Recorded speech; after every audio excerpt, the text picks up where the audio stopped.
Morning students, कैसे हैं आप सब। चलिए आज हम लोग एथिक्स के एक टॉपिक को पढ़ते हैं। वो टॉपिक है difference between sympathy and empathy. Sympathy आपने सुना होगा, सहानुभूति, मतलब सहानुभूति और एम्पैथी में समानुभूति। तो इस दोनों के बीच क्या अंतर है, क्या होता है सिंपैथी और क्या होता है एम्पैथी। ठीक है, चलिए इसको समझते हैं। तो टॉपिक को लिखते हैं हम लोग, सिंपैथी एंड एम्पैथी। ये आपके यूपीएससी के मेंस के सिलेबस में एथिक्स तो है ही, साथ साथ ये टॉपिक ऐसा है, पूरा का पूरा एथिक्स ही ऐसा है जो आपके अपने जीवन के लिए काफ़ी ज़रूरी है। ठीक है, तो ठीक ऐसा ही आपका सिंपैथी और एम्पैथी भी है, जिसको हम लोग कहते हैं, हिंदी में कहते हैं सहानुभूति और समानुभूति। ठीक है, शब्द भी मिलता जुलता है, ठीक है, लेकिन क्या इसके मीनिंग एक दूसरे से मिलते हैं, इसको हम लोग समझते हैं। ठीक है, इस वर्ड से काफ़ी लोग परिचित होंगे, सिंपैथी यानी कि सहानुभूति। ठीक है, सहानुभूति को आम भाषा में या फिर आप एक छोटे से एग्जाम्पल के साथ समझिए कि सहानुभूति लोग का कब आता है। देखिए, सबसे पहले आपके अंदर सहानुभूति आ रहा है या आपके अंदर समानुभूति आ रहा है, तो उससे पहले ज़रूरी है कि आपके अंदर जो भावनाएं हैं वो विद्यमान होनी चाहिए, है ना। फीलिंग लेस पर्सन ना हो, तो अगर फीलिंग लेस पर्सन हो तो उसके लिए ना सिंपैथी का कोई मतलब है और ना एम्पैथी का कोई मतलब है। मतलब आपके अंदर भावनाएं होंगी तभी आप किसी के प्रति सिंपैथी वाला फीलिंग ला पाएंगे या फिर एम्पैथी का। ठीक है, तो जैसे सिंपैथी की बात करते हैं हम लोग कि आप मान लीजिए कोई आपका जान पहचान का है। ठीक है, कोई भी जान पहचान का पर्सन आपको किसी ने कॉल किया या फिर सामने बैठकर आपको अपने दुख बता रहा है। उन्होंने बताया कि चलो अब मेरे लाइफ में देखो ऐसा हो गया, ये हो गया, वो हो गया, दिस दैट। ठीक है, आप सुन रहे हैं और फिर आपका जो भाव वहाँ पर प्रकट हो रहा है वो कुछ इस तरह होता है कि अरे नहीं ये तो बहुत गलत हुआ आपके साथ, ये आपके साथ ऐसा नहीं होना चाहिए, ये ठीक नहीं है। तो आपने अपने भाव को व्यक्त किया एज अ सहानुभूति। या फिर ये तो हो गया कि अपने जान पहचान के लोग, आपके मित्र हो सकते हैं, आपके परिवार का कोई सदस्य हो सकता है, तो आपने वहाँ पर अपने भाव को व्यक्त किया कि अरे नहीं, आपको भी बुरा लगा, नहीं ऐसा नहीं होना चाहिए, उसने आपके साथ ऐसा किया, बहुत गलत किया। ठीक है, ये अपने लोगों के साथ। कुछ ऐसे लोग जिन्हें हम जानते भी नहीं, लेकिन अब अगर आपके अंदर भावनाएं हैं तो वो वहाँ पर भी व्यक्त हो जाएगी।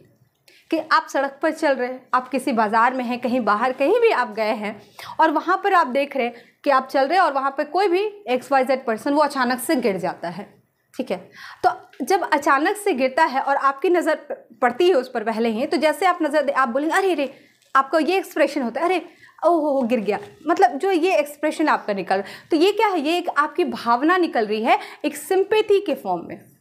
सहानुभूति आप फील कर रहे हैं कि अरे वो पर्सन गिर गया, देखो उसको उठाओ। ठीक है, तो वो पर्सन जो गिर रहा है आप उससे अननोन है, आपने कभी उससे ना बात की, ना वो आपके जान पहचान का कुछ भी नहीं है। ठीक है, लेकिन आप वहाँ पर उसके प्रति भी वहाँ पे आपकी भावनाएं व्यक्त हो रही है। अरे गिर गया बच्चा, अरे देखो वो बुजुर्ग गिर गया, ऐसे ये देखो उसको बचाओ। ठीक है, तो आप एक बात कहें तो ये भी बात करता है फीलिंग की, भावना की बात कर रहा है।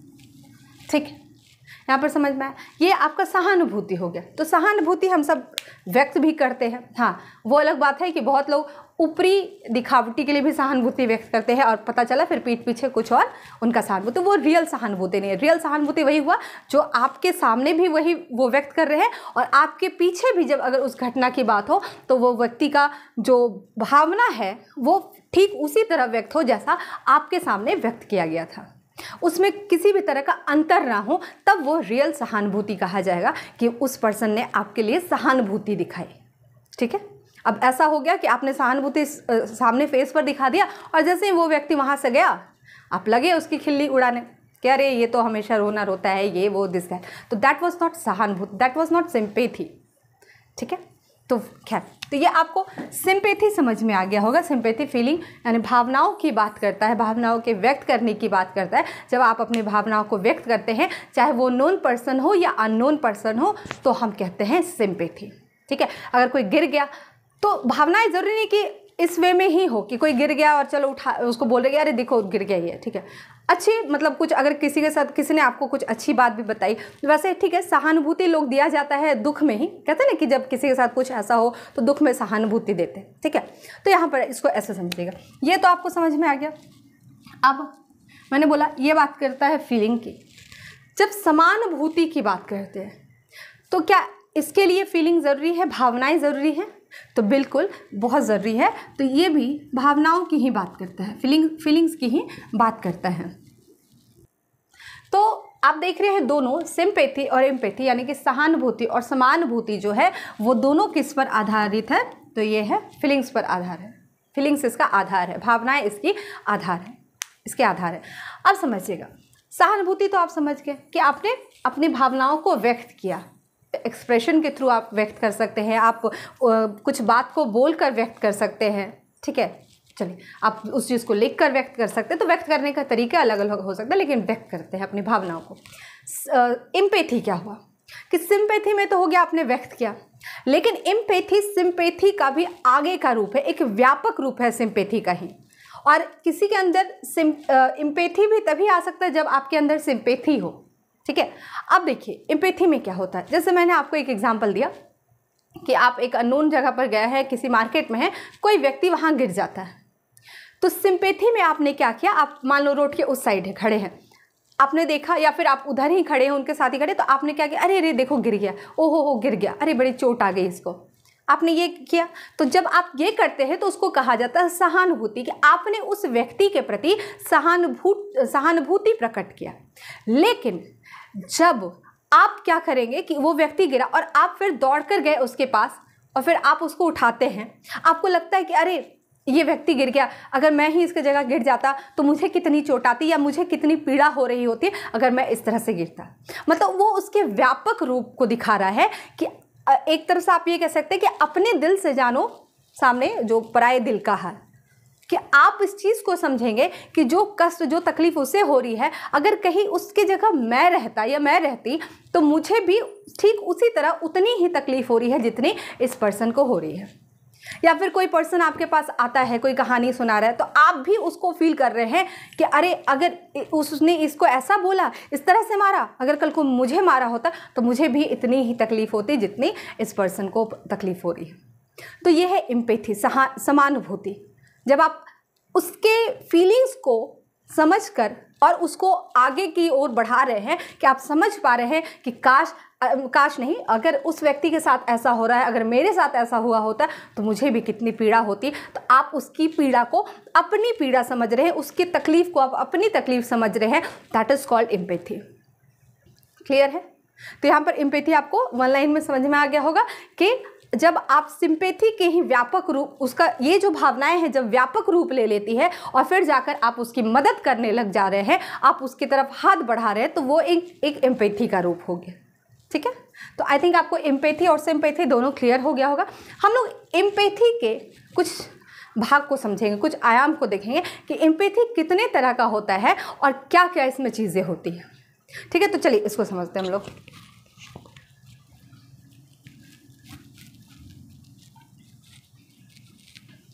हम लोग एम्पैथी को डिवाइड करेंगे अलग अलग पार्ट में।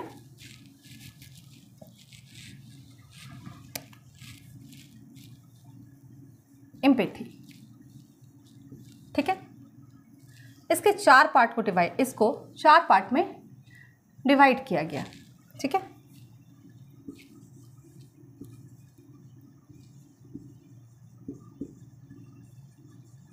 सेल्फ एम्पैथी, ठीक है, पहला।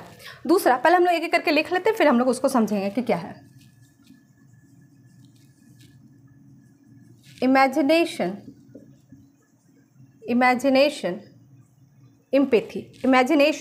एम्पैथी, सेल्फ इमेजिनेशन, उसके बाद मिरर्ड एम्पैथी और एक्शन एम्पैथी, ठीक है। सेल्फ एम्पैथी, स्व समानुभूति, सेल्फ मतलब स्व, ठीक है। इमेजिनेशन एम्पैथी यानी कि काल्पनिक समानुभूति, मिरर्ड एम्पैथी यानी कि प्रतिबिंब समानुभूति, और एक्शन एम्पैथी यानी कि क्रियात्मक समानुभूति। ठीक है, ये यहाँ पर है, या आप बोल सकते हैं कि कार्यात्मक समानुभूति। ठीक, चलिए अब हम लोग एक एक करके इन चारों को समझेंगे कि ये चार क्या है, मतलब ये किस तरह का ये एम्पैथी है। ठीक है, चलिए इसको समझते हैं। पहले हम बात करते हैं स्व समानुभूति की, यानी कि सेल्फ एम्पैथी की। ठीक है, सेल्फ एम्पैथी क्या है? तो मैंने यहाँ पर बताया, पहले ही शुरुआत ही मैंने की कि जो एम्पैथी या सिंपैथी जो आ रहा है वो आ कहाँ रहा है, तो उससे फील कर, वो जो उसका जो आधार है, उसका जो आयाम है, उसका आयाम ही है फीलिंग्स यानी कि भावनाएं। ठीक है, तो स्व समानुभूति कहता है कि इंसान के अंदर समानुभूति डेवलप भी किया जाता है। ठीक है, मतलब अगर किसी के अंदर समानुभूति नहीं है तो वो क्या करेगा, वो सबसे पहली बात कि स्व समानुभूति के लिए वो उस चीज़ को फील करेगा, अपने अंदर डेवलप करेगा, उस भावना को डेवलप करेगा फील करने के लिए। और ये भावनाएं कैसे डेवलप की जाएगी, तो ये योगाभ्यास से डेवलप हो सकता है, ये मेडिटेशन से डेवलप हो सकता है।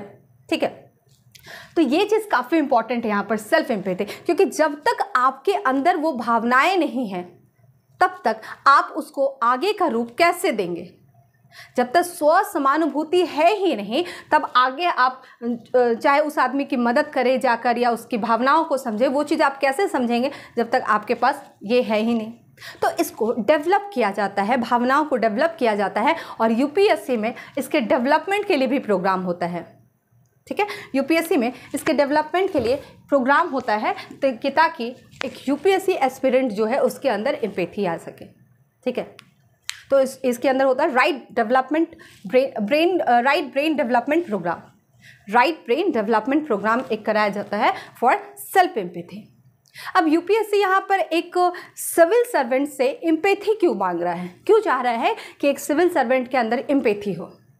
वो इसलिए क्योंकि अगर एक सिविल सर्वेंट के अंदर एम्पैथी नहीं है तो फिर वो अपने स्तर पर जाकर वो किसी के प्रति कैसे किसी दुख को समझेगा। फॉर एग्जांपल कि अगर एक सिविल सर्वेंट है, अब उसके पास मान लीजिए उनके दफ्तर में कोई बुजुर्ग महिला या कोई बुजुर्ग आकर उनसे प्रार्थना करता है, जो भी उनकी शिकायत या जो भी उनकी समस्या है वो आकर बताते हैं, या गाँव के कुछ लोग आते हैं उनके पास कुछ समस्या लेकर।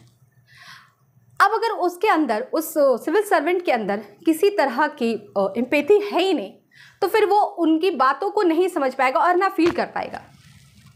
लेकिन उसके अंदर अगर एम्पैथी है तो वो जो सिविल सेवक है वो क्या करेगा, वो समझेगा कि अगर वो किसी गांव से आया है या कोई बुजुर्ग आया है तो वो सोचेगा कि ये एक इतना बुजुर्ग है, इतनी गर्मी में वो पैदल चलकर मेरे पास आया है, अपनी समस्या को लेकर आया है, और अगर मैं इसकी समस्या को ना सुनूं या ना सुलझाने की कोशिश करूं तो ये इस पर्सन के साथ गलत होगा। या वो ये भी सोचेगा, वो यहाँ तक, क्योंकि एम्पैथी की बात हो रही है तो वो यहाँ तक भी सोचेगा कि अगर ठीक इसी की जगह, ठीक इसी तरह बुजुर्ग मेरे पिताजी अगर कहीं गए होते, वो अपनी समस्या को लेकर किसी सिविल सेवक या किसी भी कर्मचारी अधिकारी के पास गए होते और वहाँ पर उनको सुनकर भी अनसुना कर दिया गया होता या उनको भगा दिया गया था, अरे इसको भगाओ, धक्के मार के बाहर करो, परेशान कर रहा है, तो फिर उस समय मेरे पिताजी को कैसा फील होता। तो ठीक ये भी मेरे पिताजी की उम्र के हैं, ये बेचारे इतने चल कर आए हैं, तो ये कैसे नहीं मैं इनकी समस्या को सुनूं। ठीक है, तो एक सिविल सर्वेंट के लिए एम्पैथी का होना बहुत ज़्यादा ज़रूरी है, तभी वो महसूस कर पाएगा कि इसकी समस्या क्या है, तभी वो खुद को उसके जगह पर रख कर सोच पाएगा कि अगर इसके जगह पर मैं होता या मेरे परिवार का कोई सदस्य होता तो आज मैं क्या करता। वो समझेगा कि अगर इसके जगह मेरे ही परिवार का कोई सदस्य होता, लेकिन होता है ना आजकल परिवारवाद हर चीज़ में, वहाँ पर एक सिविल सर्वेंट भी है, अगर उनके परिवार में कोई किसी तरह की समस्या आए तो वो उसके लिए जी जान लगाकर काम करेंगे। लेकिन अगर एक सिविल सर्वेंट समझता है कि ये भी मेरा परिवार, एक पूरा देश मेरा परिवार है, तो वो एम्पैथी के साथ काम करेगा, फिर वो न्यूट्रल भी रहेगा। क्योंकि आपके अंदर अगर एम्पैथी है तो आप ऑब्वियस सी बात है आप न्यूट्रल होंगे, आप बायस्ड होकर काम नहीं करेंगे। क्योंकि अगर आप मान लीजिए आप हिंदू है या मुस्लिम सिविल सेवक है, कोई भी है, और आप जिस भी धर्म के हैं, वहाँ पर उस पोस्ट पर जाकर आपका धर्म वहाँ पर मैटर नहीं करेगा, वो उस पोस्ट की डिग्निटी मैटर करेगी। आप वहाँ पर नहीं देखेंगे कि आप अगर XYZ से है और वो किसी और धर्म से बिलोंग करता तो चलो वो दूसरे धर्म का, मैं उसका नहीं सुनूंगा, नहीं। क्योंकि आपके अंदर एम्पैथी है तो आप उसको फील कर पाएंगे, चाहे वो किसी भी धर्म या जाति का हो। और आपके अंदर किसी भी तरह का बायसनेस नहीं होगा कि आप सोचेंगे कि अरे ये इस जाति का है, इस धर्म का, चलो इसको त्याग दो। आप पूरी तरह न्यूट्रल होकर आप उस चीज़ को सुनेंगे। तो इसीलिए एक सिविल सर्वेंट में एम्पैथी होना ज़रूरी है। इसलिए यूपीएससी चाहता है कि एक सिविल सर्वेंट एक एम्पैथी से भरा हो। ठीक है, यहाँ पर समझ में आई। तो हम बात कर रहे थे सेल्फ एम्पैथी की, मतलब स्वसमानुभूति, उस फीलिंग्स को आप डेवलप करें। क्योंकि जब तक आप कि अपने अंदर की फीलिंग को नहीं समझ पाएंगे, जब तक आप खुद के भावनाओं को नहीं समझ पाएंगे, तब तक शायद दूसरे के भावनाओं को समझना बहुत मुश्किल है। कहते हैं ना कि जब तक आप खुद से प्यार नहीं कर सकते हैं, तब तक आप किसी और को भी क्या प्यार करेंगे। तो इसीलिए यहाँ पर स्वसमानुभूति अति आवश्यक है, तभी आप एम्पैथी के अगले चरण तक पहुंच पाएंगे। अगर ये चरण ही नहीं है, ये अगर स्वसमानुभूति ही नहीं है, तो आपका एम्पैथी वहीं पर ख़त्म हो जाता है, मतलब एम्पैथी आपके अंदर रहा ही नहीं। क्लियर है यहाँ तक? चलिए अब आते हैं। अब इसके बाद क्या होता है कि इंसान जब सेल्फ एम्पैथी को डेवलप कर लेता है तो उसके बाद वो आगे बढ़ता है, और वो आगे आ जाता है किस स्टेज पर? वो आ जाएगा इमेजिनेशन एम्पैथी पर। इमेजिनेशन यानी कि काल्पनिक समानुभूति। अब देखिए, मैंने बोला कि यहाँ पर पर्सन अपने फीलिंग्स को डेवलप कर रहा है, वो अपनी फीलिंग्स को समझ रहा है, और उसके बाद जैसे ही वो अपनी फीलिंग्स को समझेगा, उसके बाद ही वो काल्पनिक तौर पर उसे महसूस कर पाएगा। तो काल्पनिक तौर पर महसूस करने के लिए इसको क्या करना होगा? तो अब ऐसा नहीं है ना कि ज़रूरी नहीं है कि अब इसके सामने कोई घटना हो ही जाए तभी ये एम्पैथी फील कर पाए। तो ये पर्सन एक काल्पनिक दुनिया में जाएगा या एक कल्पना करेगा, किसी भी तरह की वो कल्पना कर सकता है कि हाँ, अगर मैं यहाँ हूँ या मैं वहाँ हूँ, यहाँ पर अगर ये चीज़ हो जाए, यहाँ पर कुछ बच्चों को समस्या हो जाए, कुछ महिलाओं को समस्या हो जाए, कुछ बुजुर्ग को समस्याएं हो जाए, तो वो क्या करेगा? वो इमेजिन कर रहा है कि मैं यहाँ पर जा रहा हूँ, यहाँ पर ऐसा हो, या मैं ट्रेन में सफ़र कर रहा हूँ। मान लीजिए वो कोई ट्रेन का सफ़र करके आया, तो वो फिर अब इमेजिन कर रहा है कि अच्छा मैं ट्रेन में सफ़र कर रहा था, अगर कोई ऐसा व्यक्ति मुझे दिखता तो मैं उसके प्रति क्या करता? मैं अपनी एम्पैथी को दिखाता। तो वो धीरे धीरे क्या करता है? वो अपने एम्पैथी के जो उसके अंदर जो भावनाएं हैं उसको वो डेवलप और ज़्यादा डेवलप करना शुरू करेगा, और वो पहुंच जाएगा इमेजिनेशन एम्पैथी में, ताकि वो इमेजिन करके अब एम्पैथी को और ज़्यादा क्या कर रहा है? डेवलप कर रहा है और ज़्यादा बढ़ा रहा है। और तभी ये स्टेज धीरे धीरे करके ही बढ़ेगा, जब आपका एम्पैथी यहाँ से यहाँ और फिर यहाँ से यहाँ आएगा। अब ये कल्पना करता गया, इमेजिन करता गया, और वहाँ पर अपनी भावनाओं को व्यक्त कर रहा है, एम्पैथी के रूप में भावना को दिखा रहा है कि यहाँ पर मैं ऐसा करूँगा, या यहाँ पर मैं ऐसा करता, यहाँ पर ऐसा मैं कर सकता हूँ। तो ये सारी चीज़ें ये काल्पनिक रूप से ये सोचेगा। इसलिए इसको हम क्या कहते हैं? काल्पनिक समानुभूति, कि वस्तुतः यहाँ पर सच में कुछ हो नहीं रहा है, बस ये इमेजिन कर रहा है। ठीक है, अब जब इसने इसको डेवलप कर लिया, फिर ये कल्पना कर रहा, अब उसके बाद वो कहाँ बढ़ेगा? तो वो बढ़ेगा मिरर्ड एम्पैथी में। मिरर्ड एम्पैथी जो होता है, जिसको हम कहते हैं प्रतिबिंब समानुभूति। आप समझिएगा, इसको आप ऐसे भी जोड़िए। पहले तो ये एक चरम एक फेज ऐसा है जहाँ एक ऐसा फेज आता है जहाँ वो चरम एम्पैथी जो है वो चरम पर पहुँच जाता है। चरम पर पहुँचना मीन्स व्हाट? अब समझिए, क्या नाम ही है इसका? मिरर्ड एम्पैथी, यानी कि प्रतिबिंब समानुभूति। तो आप इसको ऐसे नहीं जोड़ सकते। आप मिरर मीन्स क्या होता है? आईना। आप एक आईना ले और उसको अपने चेहरे के सामने रखें, तो आपको क्या दिखेगा? आपको सेम वही चीज़ दिखेगा जो आपका जो चेहरा है, वो जो आप जैसी हरकतें कर रहा, आप आँख बंद कर रहे तो वो भी आँख बंद करेगा, आप मुंह बंद कर रहे तो आप मुंह उसको भी मुंह बंद, आपको मान लीजिए दर्द हो रहा, आप आह कर रहे हैं तो वो आ वहाँ पर भी होगा। समझ रहे? तो वो प्रतिबिंब बन रहा है। तो ये एक ऐसा फेज है जहाँ पर वो एम्पैथी चरम पर चल जाता है कि इंसान यहाँ काल्पनिक से बाहर आकर अब क्या होगा कि मान लीजिए किसी को बहुत तकलीफ हुई, बहुत ज़्यादा तकलीफ हो रहा है, अब वो उसके लिए बहुत ज़्यादा वो फील कर पा रहा है कि अगर, जैसे मैंने बताया कि एक सिविल सर्वेंट का एग्जांपल दिया कि उसके सामने एक बुजुर्ग व्यक्ति आता है अपनी समस्या लेकर, और अब क्या होगा जब वो मिरर्ड एम्पैथी उसके अंदर है, तो वो क्या सोचेगा कि अरे ये इतनी धूप में चलकर प्यास से भूखे यहाँ पर मेरे पास अपनी समस्या लेकर आया है, और अगर इसी जगह पर कल को मेरे पिताजी रहते, मेरे पिताजी किसी सरकारी कर्मचारी या किसी अधिकारी के पास जाता और वहाँ पर उनको दुत्कार कर भगा दिया जाता, तो मुझे कितनी तकलीफ होती या मेरे पिताजी को कितनी तकलीफ होती। तो वो उस स्टेज पर पहुंच जाता है जहां पर वो दूसरे के दिल का हाल अपने दिल से जान लेता है। वो फील कर पाता है कि उस व्यक्ति को कितनी तकलीफ हो रही होगी कि वो व्यक्ति ऐसा, अभी उसके साथ ऐसा हो गया। उसके साथ भी, उसकी फीलिंग के साथ इसकी फीलिंग भी क्या हो जाती है, जुड़ जाती है। क्या होगा, उसके साथ इसकी फीलिंग कहाँ पर, यहाँ पर मिरर्ड में जुड़ जाएगी, सकारात्मक रूप से ये जुड़ जाती है और वो भी उसे महसूस करने लगता है पूर्णतः कि अगर इसके साथ ऐसा हो रहा है तो इसकी जगह अगर मैं रहूं, अगर किसी बच्ची के साथ या किसी लड़की के साथ कुछ गलत हो रहा है, वहाँ पर मैं ये फील कर सकूं कि ये मेरी बहन है। क्योंकि इसके जगह कल को मेरी बहन भी रह सकती थी। अगर मेरी बहन आती और तो मुझे कितनी तकलीफ होती, मेरी बहन को कितनी तकलीफ होती। तो ये बहुत ही खूबसूरत, आप सोचिए कि कितनी बड़ी बात ये बता रहा है। और आज के टाइम में भी ऐसा होता है, कई जगह लोग अच्छे भी हैं कि एक अननोन पर्सन भी एक अननोन की बहुत हेल्प करता है, और बहुत जगह लोग ऐसे हैं कि वो देख लेता है, अरे ये तो उसका प्रॉब्लम है, अरे ये उसकी बहन को छेड़ रहा है, उसका प्रॉब्लम है, तुम्हें क्या करना है। ठीक है, इवन गार्जियंस रोक देते अपने बच्चों को, अरे तुम्हें उसके मामले में पढ़ने की ज़रूरत है। नहीं, आपको पढ़ने की ज़रूरत है डजंट मीन कि आप उसको मारपीट करो या कुछ भी करो। इट मीन्स कि आप समझो कि उसके जगह पर अगर मेरा परिवार होता तो मुझे कैसी तकलीफ हो रही होती। तो वो है आपका मिरर्ड एम्पैथी। ठीक है, यहाँ तक समझ में आया कि अब वो बहुत फील कर पा रहा। अगर कोई वो तकलीफ में है तो वो भी फील कर रहा है कि मुझे भी इतनी ही तकलीफ हो रही है। अगर कोई गांव का व्यक्ति आया है, बहुत सारे लोग आए हैं, अगर उनके गांव में समस्या है तो वो मैं भी फील कर पा रहा हूँ कि मेरे भी गांव में इतनी समस्या होती तो मुझे कैसा लगता। ठीक है, तो ये है आपका मिरर्ड एम्पैथी। अब आते हैं हम लोग एक्शन एम्पैथी पे। एक्शन, जिसको हम कहते हैं कार्यात्मक एम्पैथी, कार्यात्मक समानुभूति। अब देखिए, नाम से ही आप समझ सकते हैं थोड़ा सा, हमने यहाँ पे स्वसमानुभूति को डेवलप किया।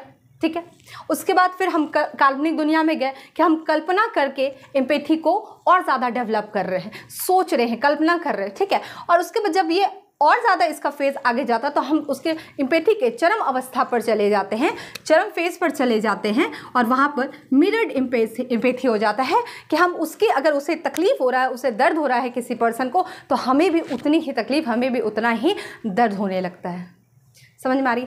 और जब यहाँ से लोग, अब आ गया एक phase action empathy. Action empathy मतलब क्या हुआ, अब चलिए समझते हैं। अब यहाँ पर जितनी भी आपकी एम्पैथी, आपके अंदर जितनी भी भावनाएं जागरूक हुई, जो आपने फील किया, उसका ये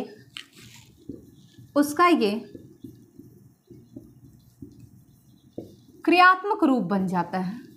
जो भी चीज़ें आपने अभी तक फील की, उसका ये क्रियात्मक रूप बन जाएगा। क्रियात्मक रूप मीन्स व्हाट, जैसे मैंने बोला कि अगर कोई पर्सन गिरा हुआ है, मान लीजिए गिर गया, आपके लिए अननोन, लेकिन आपके अंदर उतनी एम्पैथी डेवलप हो गई कि जैसे ही वो गिरता है, आपको सिर्फ सिंपैथी नहीं, एक हो गया सिंपैथी, आहा गिर गया, फिर आप एम्पैथी तक आए कि अरे गिर गया, कितनी तकलीफ हो रही है। आप इस एम्पैथी, इस लेवल तक पहुंच गया तो आपको लग रहा है कि अगर मैं गिरा रहता यहाँ पे मुझे कितनी तकलीफ होती। तो यहाँ तक तो आपने एम्पैथी फील किया, लेकिन जैसे ही आपने अपने दिल से उसके दिल का हाल समझा, उसकी दर्द, उसकी तकलीफ को समझा, और फिर आप क्या करेंगे कि आप दौड़कर उस पर्सन के पास जाएंगे और उसे उठाएंगे, उसे सही सलामत उसके घर पहुंचा देंगे। तो वो एक आपका जो फीलिंग था, आपकी जो भावनाएं, आपकी जो एम्पैथी थी, वो एक क्रियात्मक रूप ले लेता है एक्शन एम्पैथी बनकर, कि अब वो सारी चीज़ें एक्शन पर तब्दील हो जाएगी। कि कोई समस्या लेकर आया, अब हमने सुना, फिर चलो अब काम करते हैं इस पर कि क्या ये सच है, क्या है, क्या करना है, क्या नहीं करना है।